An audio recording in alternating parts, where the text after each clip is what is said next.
Hello, and welcome back to another episode of Myth, Magic, and Movies.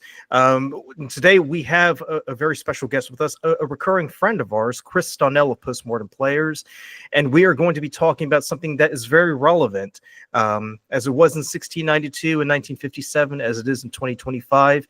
Arthur Miller's The Crucible, and has his take on the Salem witch trials and what it means for our society. But before we dive in, remember to like, comment, subscribe.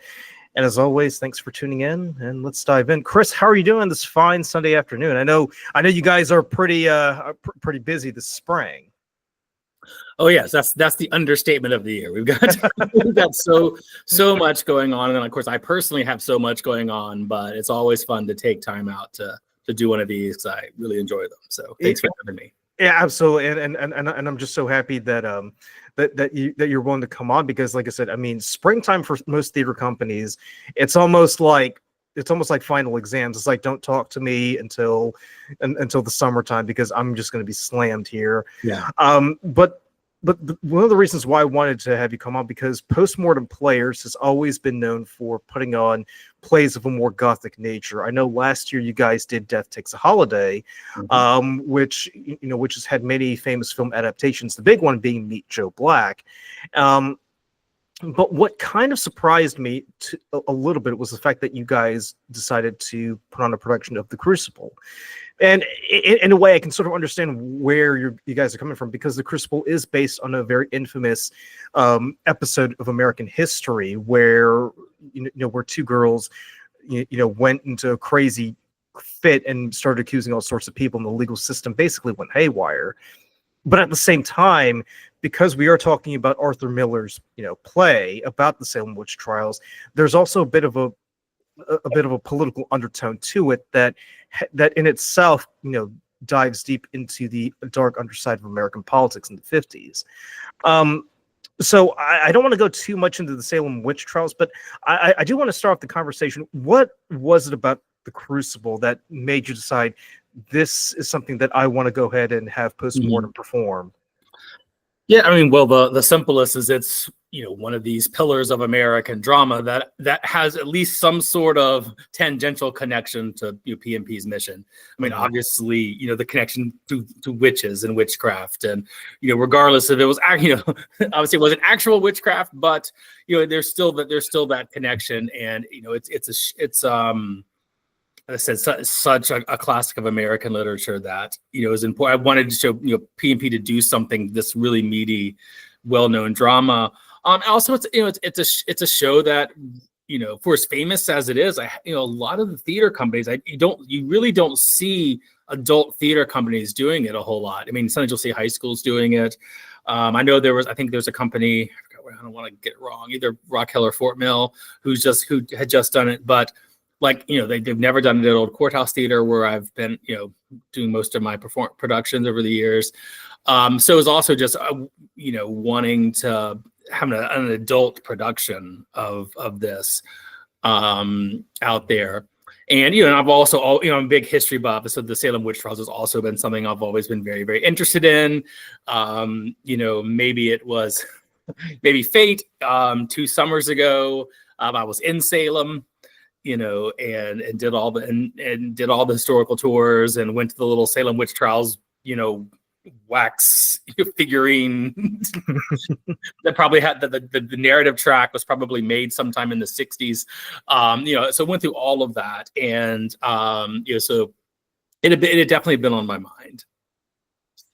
I mean, but that's the thing too, because I just got done reading The Crucible last night, and if you have no knowledge of the background in which Arthur Miller's writing, you would think this is just him doing another play about the Salem witch trials, because it's something that up until that point hadn't really been talked about, because it'd been swept under the rug after the 1690s.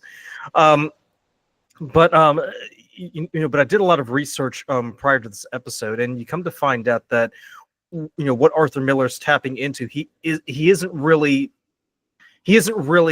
talking about witchcraft as he is about communism, because at the time of him writing this play, I mean, Joseph McCarthy was basically Reverend Paris, just going around and throwing his weight, just trying to make anything stick, and in the process making a total disgrace out of himself, to where there was this one televised session where someone asked him, Senator McCarthy, have you no shame? And as I was reading the play, I kept thinking the same thing. Do these people in this play have no shame at all?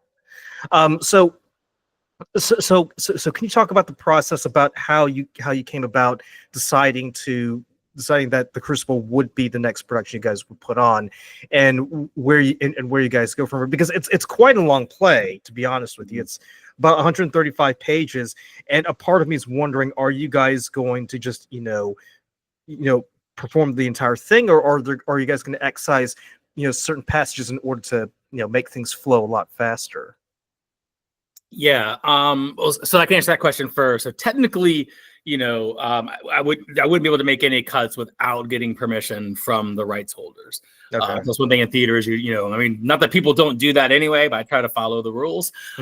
So you need to get permission, unless it's a word here or a word there. I did watch, a recent production of the National Theatre in England, in the UK, production of The Crucible, where I did, as I was kind of following along with my script with the production, and I did see there were several a line cut here or a word changed here in that one. So there could be a little bit of that, but as far as like cutting scenes or long passages, we'll get it on stage and kind of see where things go, but I don't anticipate making any cuts. I anticipate just kind of doing the show as is. Everyone will just have to, come in ready to see a nice, long play. We're going to start at 30 minutes earlier than we normally would start. We usually like to do an 8 p.m. start. We're going to start these at 7:30 to give people, a little bit more time, so it won't end quite so late. But we will have, they can definitely load up on some carbs or some caffeine during intermissions. So, but I mean, obviously, it's, if we do a good job, none of that's going to matter, because it's going to be riveting, and we've got some really cool ideas on how we want to stage it and things we want to do to make it, to put PMP stamp on The Crucible. So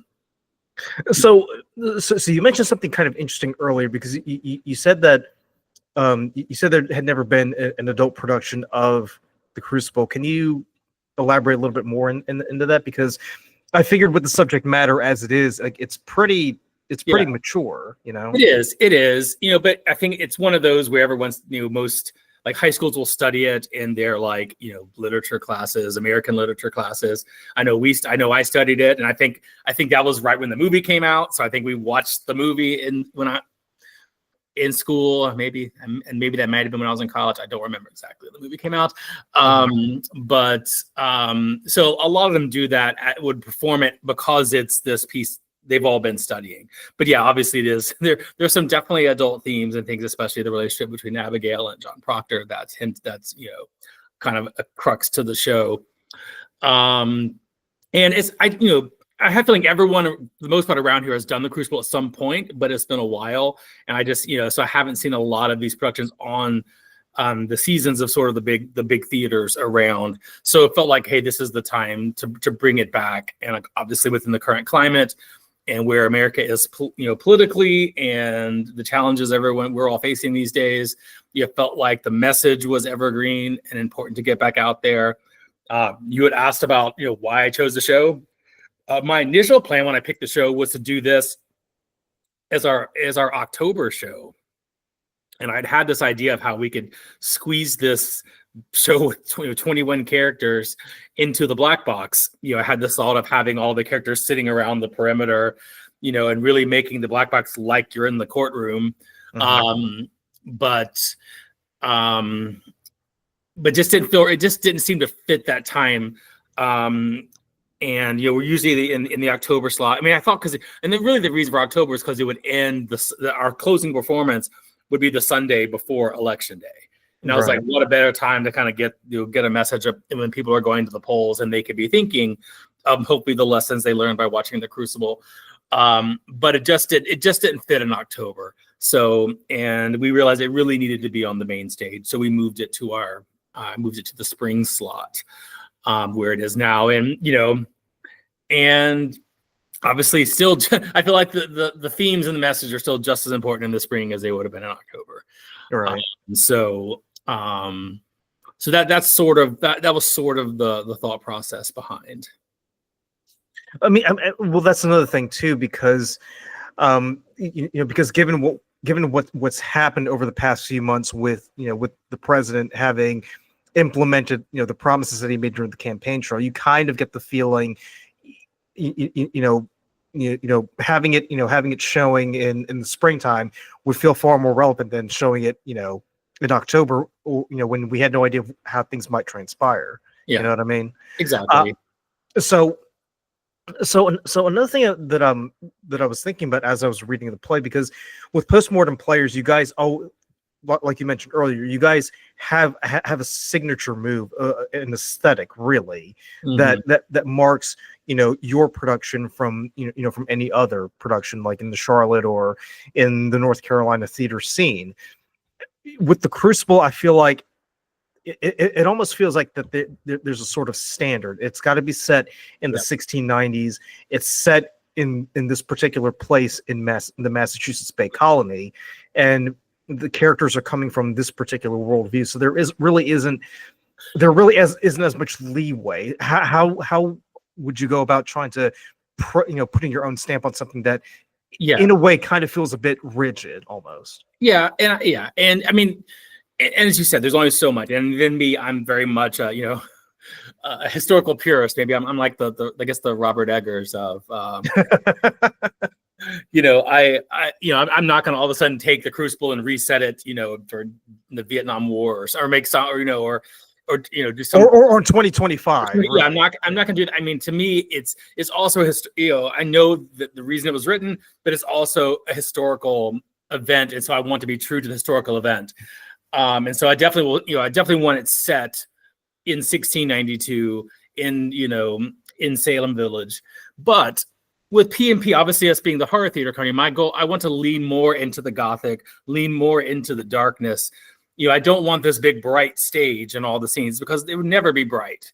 So I would love it to give more the impression that every scene is lit by candlelight, or so you can feel kind of that creeping darkness around, and even sort of the claustrophobia maybe of the courtroom, where under big bright lights, some of that gets lost, where you feel like you're watching just a documentary history special. So I want to kind of lean into that fear, the fear and darkness that surrounded that. 'Cause I mean, people's lives were on the line, and there was lots, so where PMP is a horror company, there was lots of horror in the lives of these people who were accused, because they really had no recourse.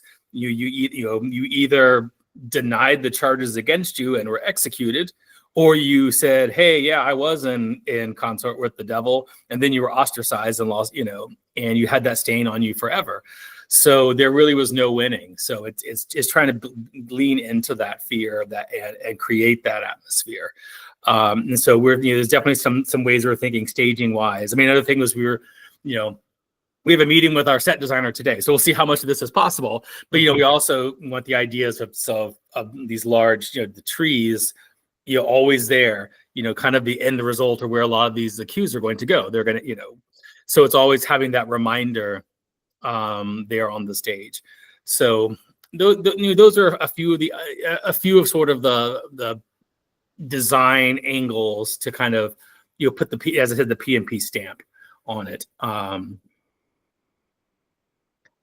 And well, that's another thing too, because I as I was going through, I kept thinking the only way that it would make sense aesthetically is for it to be minimalist, really. Like, really, like I would imagine you would have a stage, right?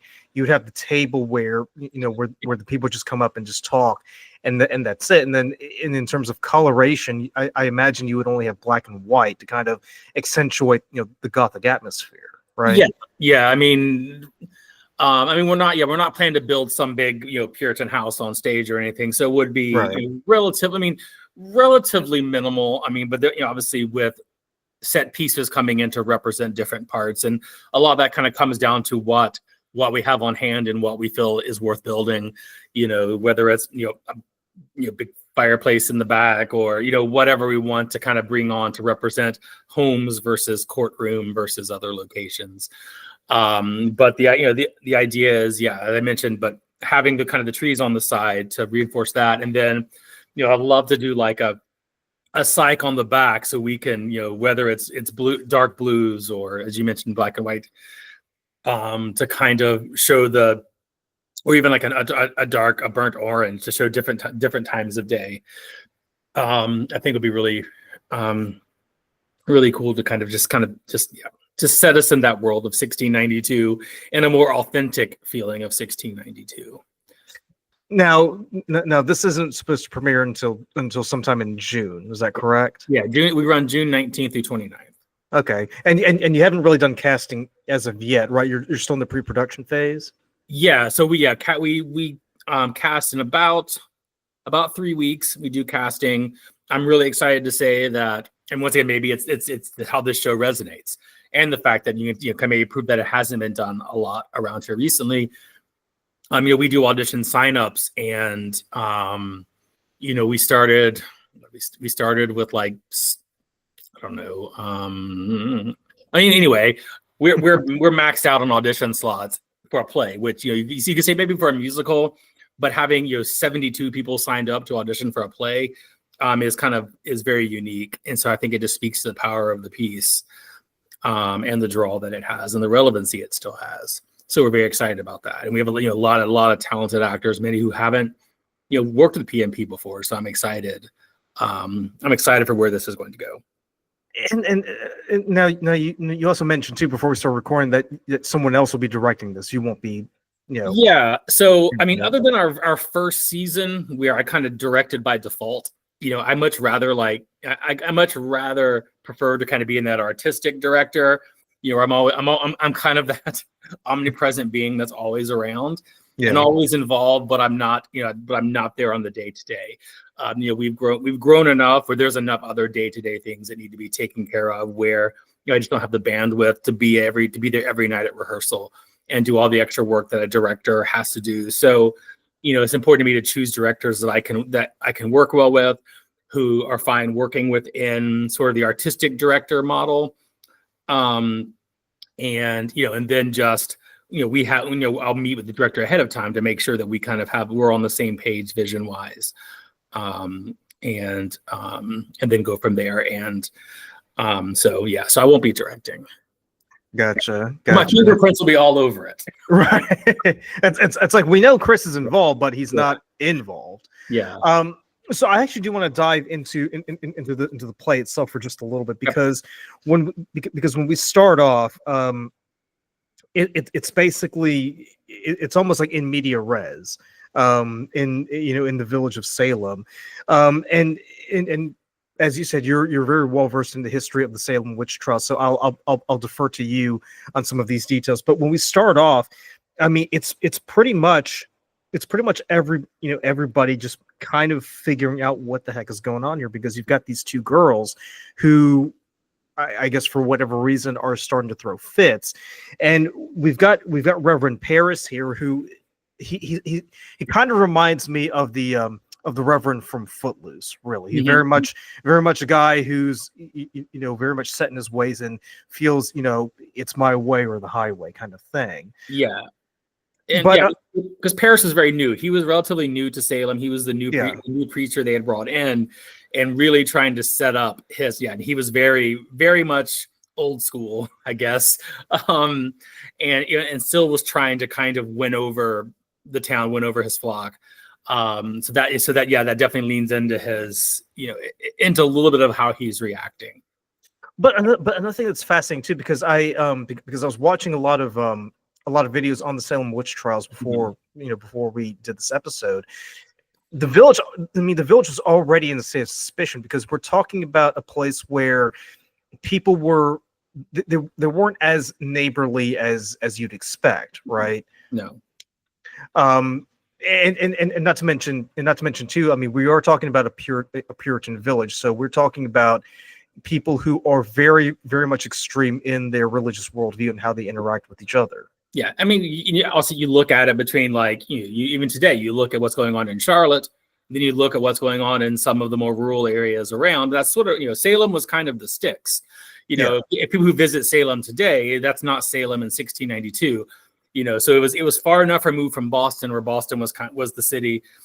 And so that was more of a, they were much more old school, by the book, very, very, very harsh, strict Puritan. They followed it to the T. And then, as you said, there's already a lot of mistrust. There are lots of land disputes, and it's a very litigious group already. If you go back and look, you'll see, how, like Giles Corey, for instance, how many times he sued his neighbors. And so all that was already simmering, kind of under the ground.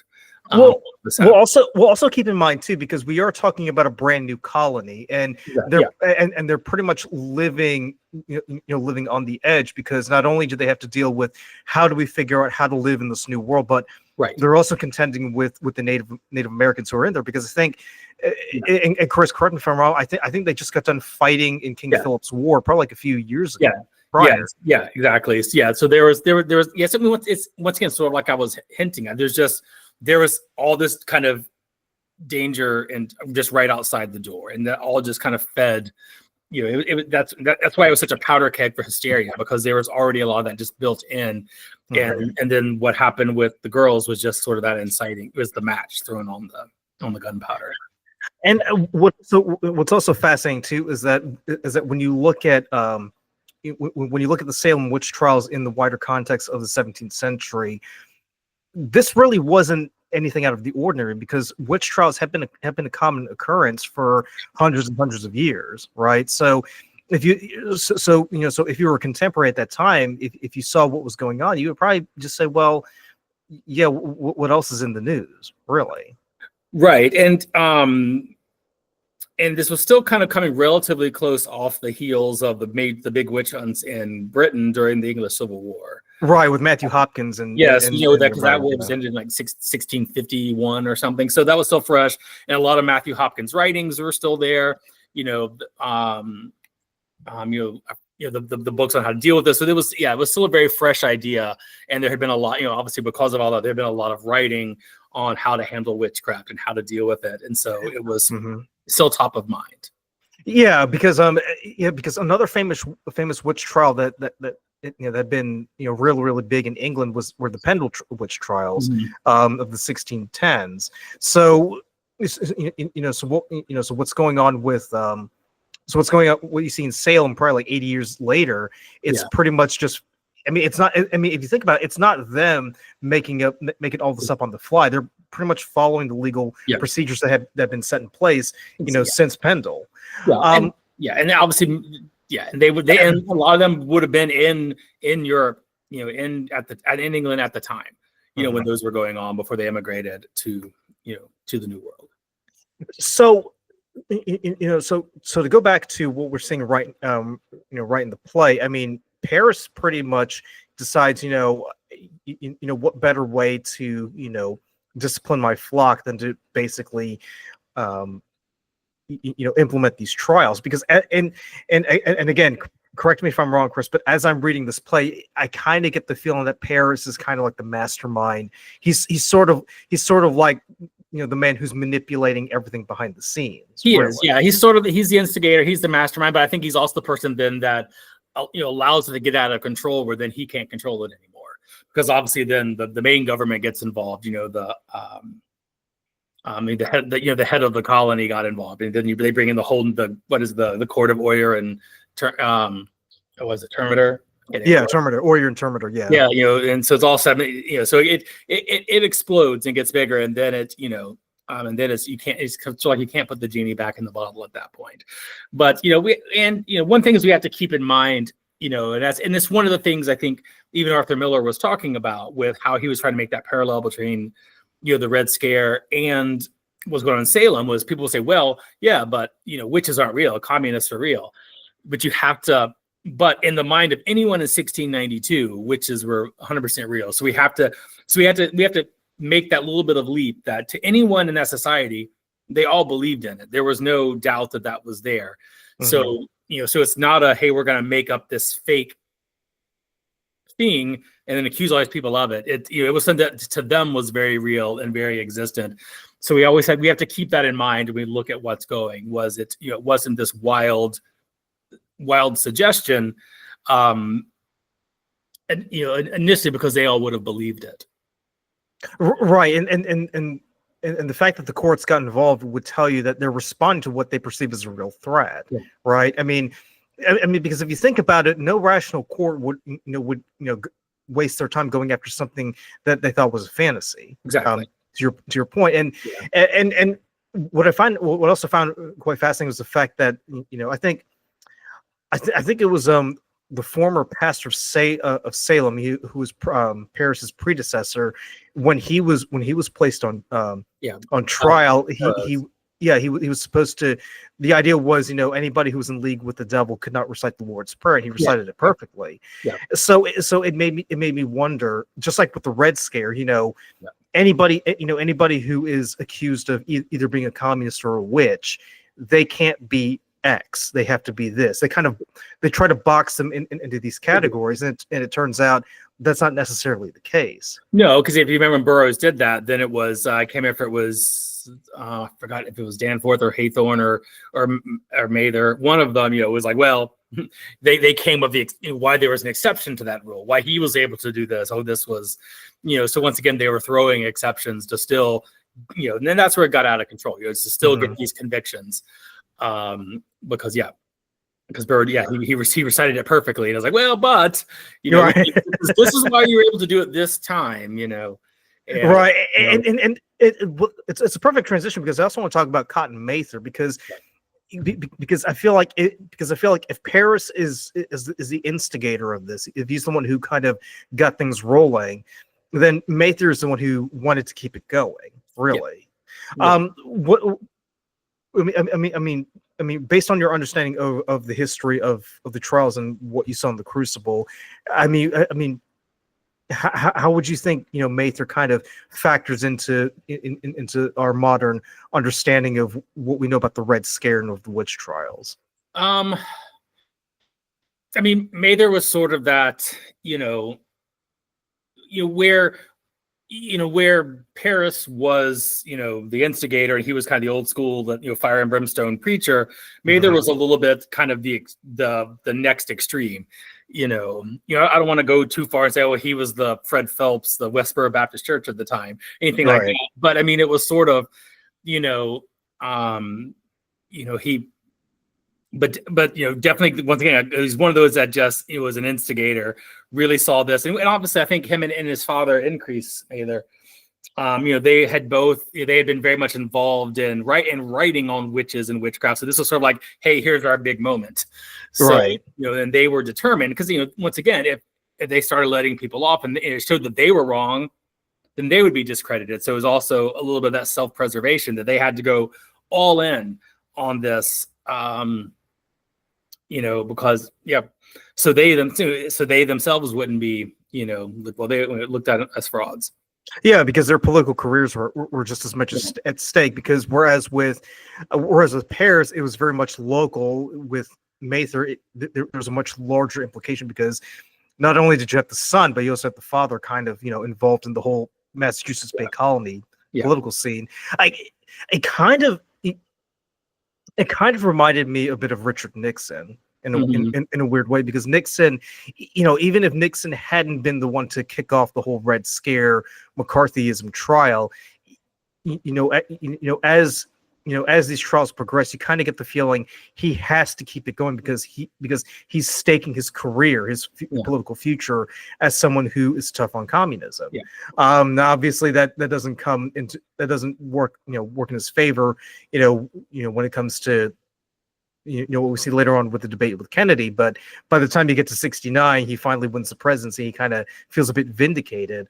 But I feel like in terms of like these characters, at the end of the day, this really isn't born out of true religious conviction, even though this is something that they acknowledge is real.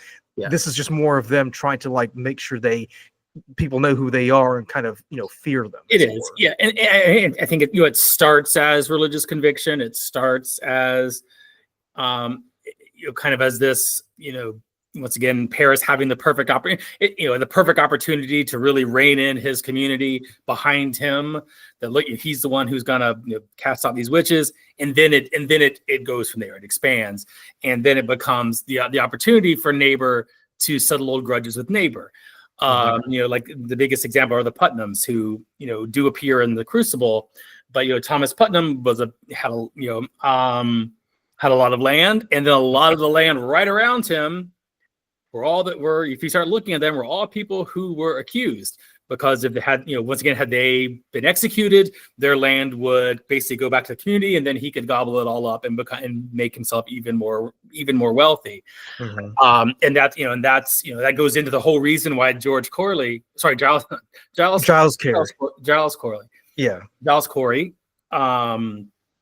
allowed himself to be pressed to death, because by not entering a plea, there's the old time there that if you didn't enter a plea, you couldn't be, the court couldn't start. And so essentially they were pressing him to get him to plead one way or the other, but he knew that if he died without giving a plea, his land stays his land and could pass on to his sons. And so it wouldn't. So that was part of the, other than just kind of taking a stand, there was also some financial reasons in his sacrifice, to protect that. So there was so like anything else, it goes back to the rich trying to get richer by taking advantage. And so then once again, we can look at whatever parallels we want to make right there. I mean, to me, Putnam is those business, the billionaires that, who want, want everything in their favor, want all the Wall Street. The Musks or the Bezos of the exactly, of the century. And to me, that's the parallel with the Putnam say in the Crucible. It's how can we use this for financial to make our lives better. And so there's a lot of that, because it started out accusing the the poor people, the homeless people, the enslaved people were some of the initial ones who were, but then the second wave, it was calling in all these leaders of town and landowners, and so it shifted a bit. So that actually leads me to my next point about the two girls who kind of kicked off this whole thing, because because when you listen to the story, you just think, well, it's just kids being kids. Kids will say and do anything at that age. It's kind of like what we saw with the Pendle witch trials, where where the little girl will just say or do anything because people are telling her to do that. But but you kind of have to wonder sometimes, like, how much influence did the grown-ups have in kind of pushing this narrative? I mean, especially the dad too. Yeah, I mean, I think that's what helped keep it going. Because like I mentioned, the Putnams, that here's the opportunity that we can go through our kids. We can help ourselves out by keeping this going.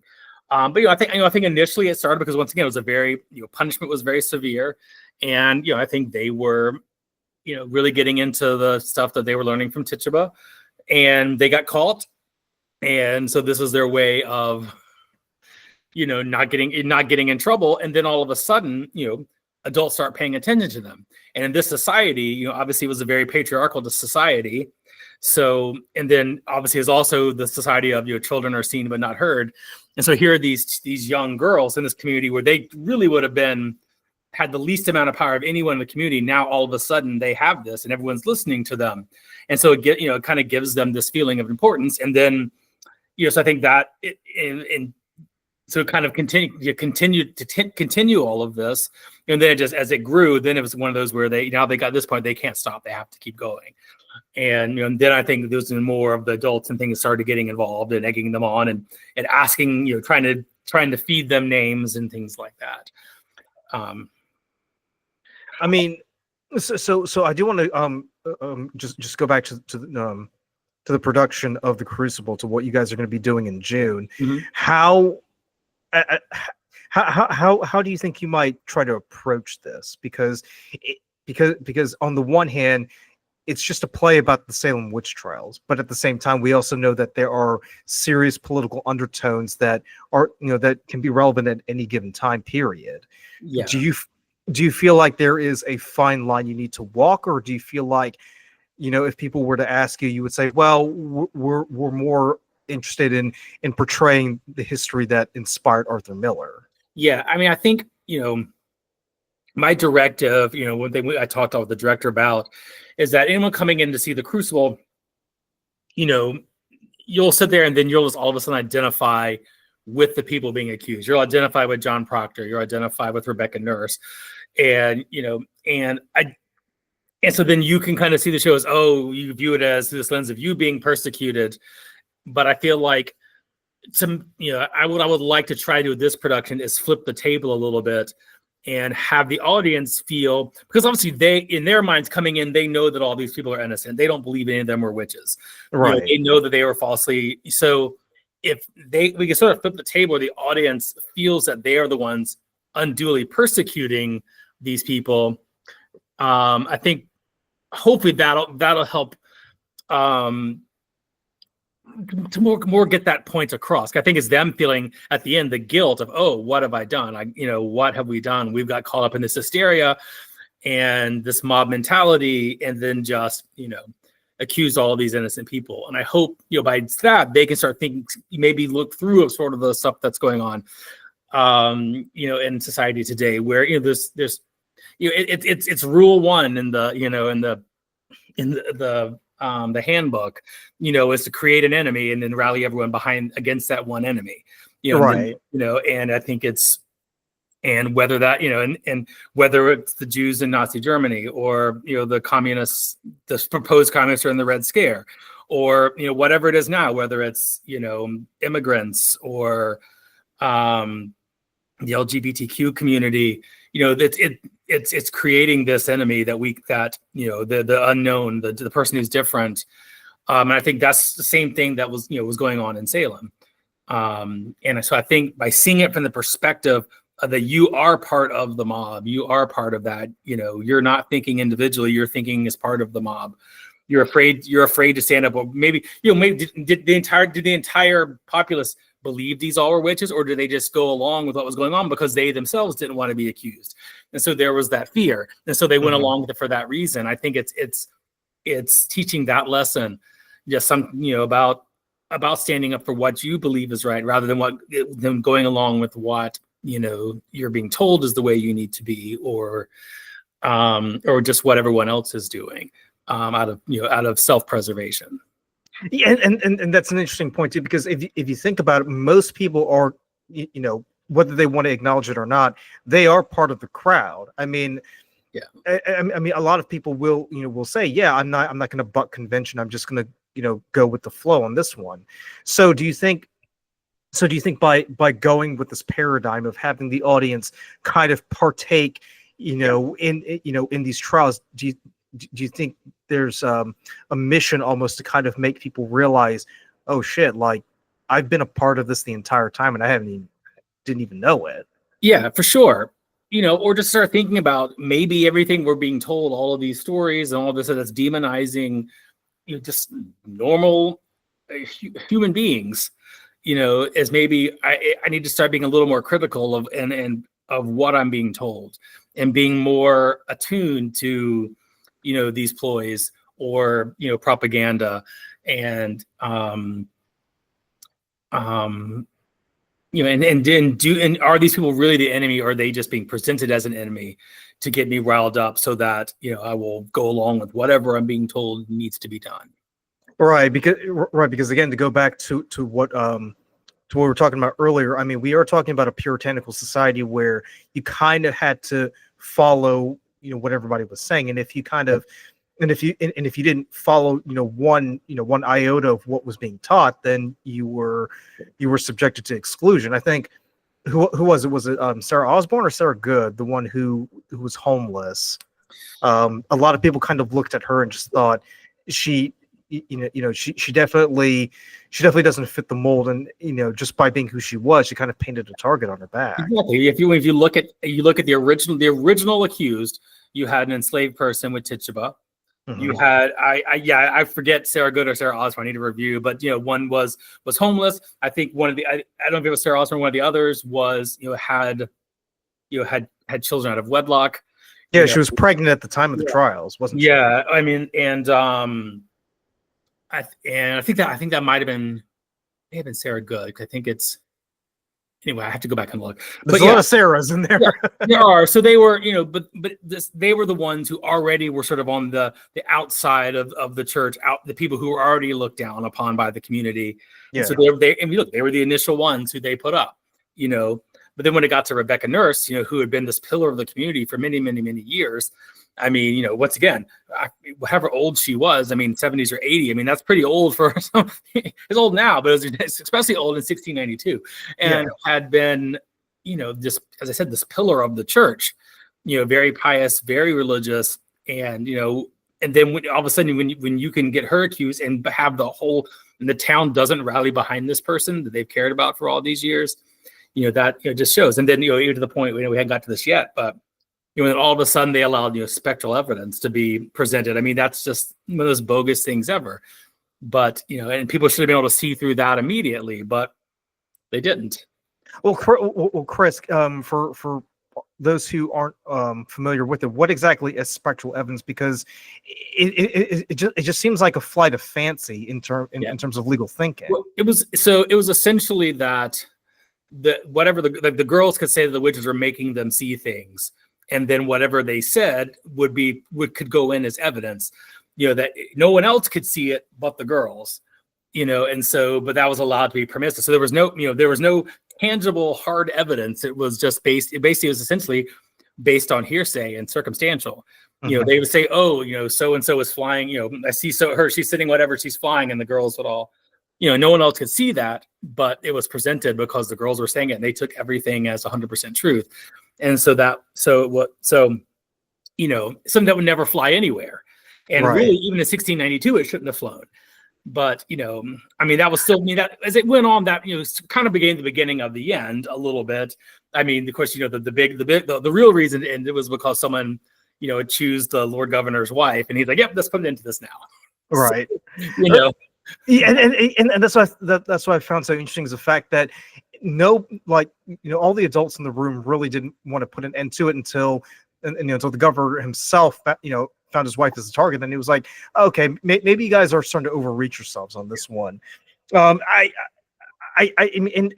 What's also really, really bizarre is the fact that these aren't country bumpkins at all. Like, even though they're living in a village far away from Boston, these were very well educated, well versed, experienced men. So you would think, spectral evidence should never be allowed on the docket. And yet, especially the judges, because they brought in judges from Boston and from other places, to lead the trials.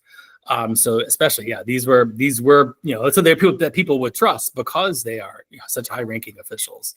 Right. I mean, it would be like, someone from the Supreme Court allowing, spectral evidence today, and you would just think, you've had years and years of experience, on the bench, and you went to all these schools and you have all these accolades. Why are you messing around with something that is just flimsy? It's a straw man argument. Yeah. Really. Yeah.